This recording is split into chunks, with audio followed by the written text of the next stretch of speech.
A 32 años de la tragedia de las explosiones del 22 de abril en el sector Reforma de Guadalajara, existen sobrevivientes que aún recuerdan el estruendo que les cambió la vida. Esta es la calle Río Suchate, esquina con Río Rin, donde el 22 de abril de 1992 también fue una de las arterias que terminaron pues estallando.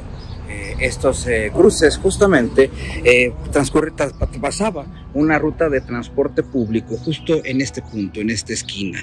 A rumores de algunos de los vecinos que jamás se aclararon, pero decían que justo ese día que sucedió la explosión iba pasando esa ruta de transporte público y que quedó sepultada abajo de las cientos de toneladas de escombro y de algunas de las viviendas que se cayeron en este lugar. Este es uno de los puntos donde las viviendas han cambiado en su totalidad. La calle hoy se ve como si nada hubiera pasado, aunque en realidad hace alrededor de más de 30 años, pues desafortunadamente aquí se vivió una gran tragedia. Las huellas del desastre se borran, los barrios se han vuelto a repoblar y en muchas ocasiones los habitantes ni siquiera saben que viven arriba de un colector.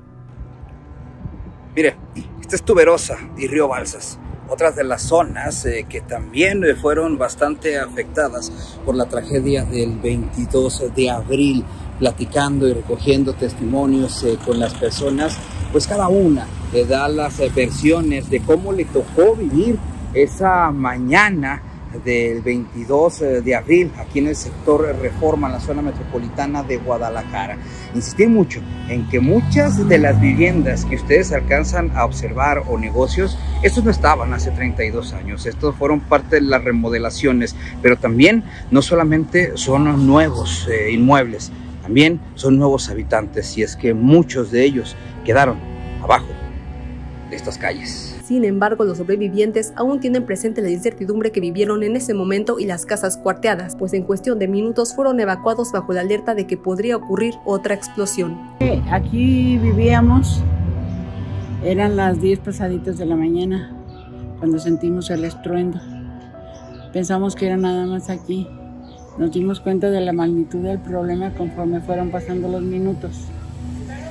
Y lo vivimos de forma trágica porque el suelo se bajó, las puertas se bajaron, no podíamos salir, quedamos atrapados sin que se nos cayera la construcción en esta zona a nadie. Se cuartearon, se estropearon las puertas, las paredes, las bóvedas, pero sin que se derrumbara la finca. Y a partir de ahí nos dimos cuenta de lo que estaba pasando. En cuestión de minutos nos empezaron a evacuar. Tuvimos que evacuarnos con lo que traíamos en la mano porque había peligro de explosiones, porque había una torteadora cerca, porque estaban los tanques de gas. Y conforme pasó el día, nos dimos cuenta de la verdadera tragedia. La versión oficial culpó al derrame de gasolina en el alcantarillado, atribuyendo la tragedia al estallido del colector y responsabilizando a Pemex posteriormente. Las cifras oficiales hablan de 212 fallecidos, 1.800 heridos y 69 desaparecidos, pero los sobrevivientes discrepan, señalando una realidad más trágica. De una cantidad muy pequeñita. Registraron 204 muertos. ¿Ustedes que les tocó vivirlo? Yo creo que era el 10%. De lo que registraron. ¿Sabes por qué? Porque ya después te vas dando cuenta.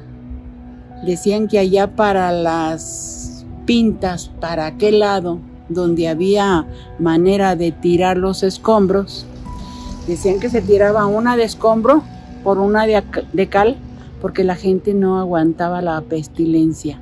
¿Qué quiere decir? Iban restos. Eso fue. Cuando ya estás haciendo los trámites, ves tú las filas allá en el colegio de ingenieros, ahí por Analco. Allá fuimos a hacer todo el proceso. Una vez ya recuperados, ya sabiendo la magnitud del problema y ya sabiendo lo que seguía, allá nos agarró el tiempo de aguas, haciendo trámites y demás. Allá te diste cuenta de la cantidad de muertos, que no eran 204 como registraron. Yo creo que 204 era un 10% de lo que en realidad pasó. ¿Por qué? Porque hubo muchos desaparecidos, muchos, se los tragó la tierra. Y a la hora de meter las palas para sacar los escombros, pues por supuesto, yo no los vi. Pero no necesitas estar en todo lugar para enterarte de lo que en realidad está pasando. La colonia Quinta Velarde, afectada por la explosión, muestra hoy un aspecto diferente, donde las dimensiones de las calles y la protección de los árboles jugaron un papel crucial en la preservación de algunas viviendas. Las explosiones del 22 de abril dejaron más de 1.400 casas afectadas, 450 comercios, 100 escuelas y 11 kilómetros de calles dañadas, aunque los sobrevivientes mencionan que esas cifras no se acercan a la realidad. Además de perder todo su patrimonio, los habitantes tuvieron que enfrentarse a un sufrimiento todavía mayor, que fue la búsqueda e identificación de amigos y familiares desaparecidos. Y es justo aquí, en la calle Gavino Barreda y 20 de noviembre del sector Reforma, donde los propios vecinos decidieron realizar este mural en memoria de las personas que perdieron la vida ese 22 de abril. Muchas de ellas aún siguen luchando porque se les haga justicia y se les otorguen los beneficios que les dejó haber sobrevivido, pero sobre todo quienes han estado padeciendo alguna enfermedad que no se les ha dado todavía ese seguimiento y ese cumplimiento a promesas, aunque se habla de toda esta cantidad de personas que se encuentran grabadas en esta pared, que se recuerda únicamente los días 22 de abril.